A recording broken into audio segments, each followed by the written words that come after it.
મગ તો હવે પાકવા આવ્યા, ફાલ તો સરસ આવ્યો છે. મગ તો પાકી જ ગયા છે ને હવે તો. હે ઓણ તો તમારે ઘણા મગ થવાના છે. મગ તો પાકી ગયા, જો આમ જો આખો ઘેરો પાકી ગયો છે. પણ હવે આ મોઢે આવ્યો કોરિયો હા લૂંટાઈ જાહે એવું લાગે છે. એમ થોડા આપણા ખેતરમાં કોઈ મગ લઈ જાય આપણા. અરે એમ નો કોઈ લઈ જાય. આમ જા ભગવાનની કળાને કોઈ પૂગી ગયો. હું આમ જા આટણા કેવો વરસાદ પડે છે. આમાં વરસાદ થાય તો બધું મગ બાબડી જાય.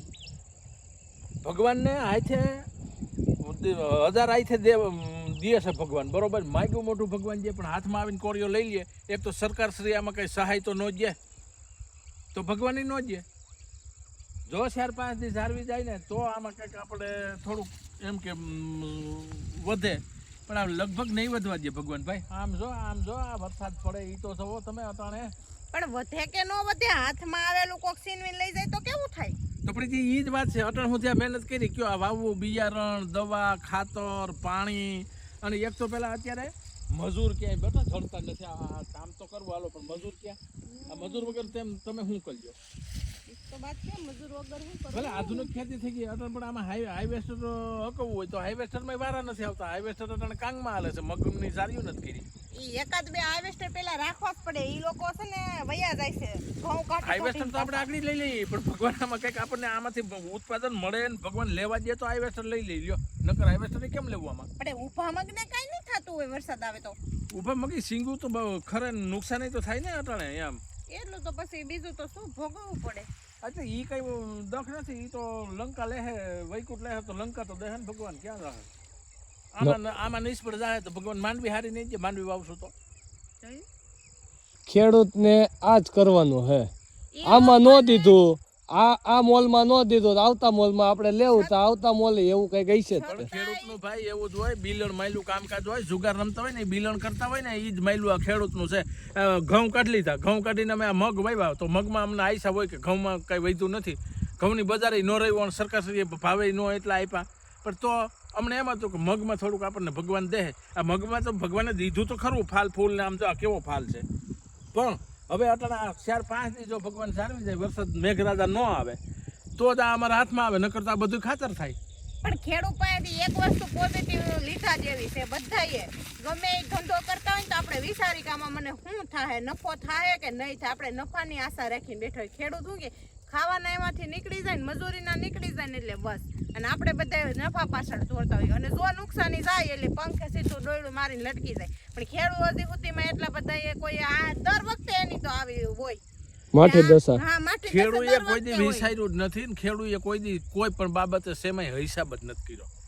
તો ખેડૂત આ દુખી છે એનું કારણ અત્યારે દુઃખી થાય ને, પણ આમાં શું થાય બીજું કયો? તમે ડીએપી ની થેલી લેવા જાઓ અટાણે, એક તો પેલા ખેડૂતને આ ચોમાસું વાવેતર કરવા માટે, એટલે કે ટૂંકમાં મગફળી છે, સોયાબીન છે, કોઈ એરંડા છે, તુવેર દાળ છે, એના માટે અટાણે ખાતર નથી જળતું. એ ખાતરની બિયારણના ભાવ નથી પૂછતા, હાવરીને સકર આવે એવા મણના ભાવ તમે વિચારો ને તો માંડવી વાવી હોય ને તો 2600 રૂપિયા, 2200 થી 2600 2800 રૂપિયા સુધી અત્યારે મગફળી ગિરનાર શિયાળના ભાવ છે. વિચાર કરો તમે મણુકાના ભાવ. અને તોય પાછું તો ખેડૂતને તૈયાર થાય છે એ તો તમને કહું 17,000 18,000 19,000 રૂપિયા બહુ સારું હોય ને બહુ હારી માંડવી હોય તો એ 20,000 રૂપિયા સુધી આવે. તો ખેડૂત વધે હું મહેનત કે બીજું કઈ? હવે ઓલી બાજુ વરસાદ વરસતો હોય એવું લાગે છે. આમ જો વરસતો હોય એવું લાગતું નથી. તો આગળ આમ તમારે દ્વારકામાં છે ને કૃષ્ણ ભગવાન બંસરી બુડાડી જાય. હું વાત કરો છો આમ જોવાનું પણ હું આઈસર વરસાદ પડે ભગવાનના હાથની વાત છે. નહીં આવે વરસાદ, મનોબળ મોટું રાખો, પોઝિટિવ થિંકિંગ. આમે જો આમાં ભાવનગર ને અમરેલી ને એમાં પણ વરસે છે.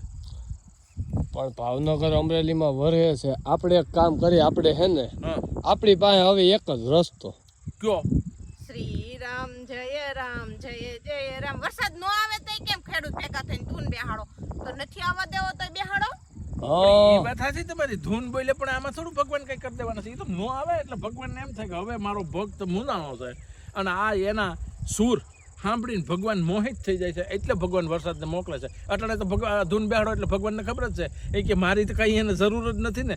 એની મોલ તૈયાર કર્યો, એ સીનવી લેવા હું તૈયાર થયો તો મારા નામ લેવા માંડ્યા. આદિ સુધી આ વાવેતર કર્યું, પૈકવું, ત્યાં સુધી કોઈ મારા નામ ન લીધા. મને ભારી કે ટિકિટ જ ભગવાનના નામ લેવા માંડ્યા.